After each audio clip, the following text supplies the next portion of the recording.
the last single from Mars. Part 2.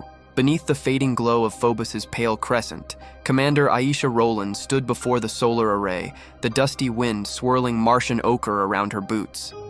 The transmission she'd sent, her final single, Lonely Red Sky, had vanished into the void days ago, and already she could feel the weight of silence pressing in.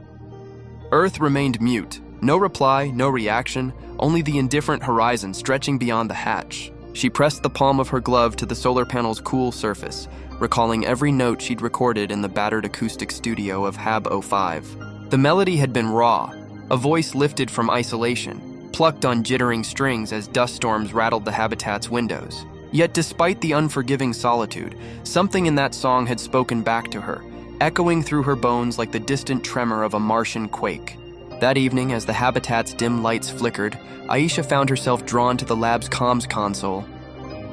Though routine diagnostics showed no inbound signals, a faint anomaly blinked on the display, a pattern too regular to be cosmic noise.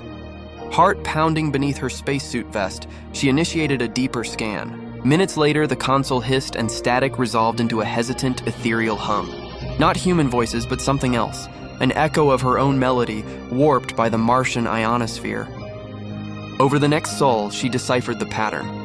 Each repetition of the tune carried subtle shifts, half notes stretched into mournful calls, rhythms slowed to a heartbeat.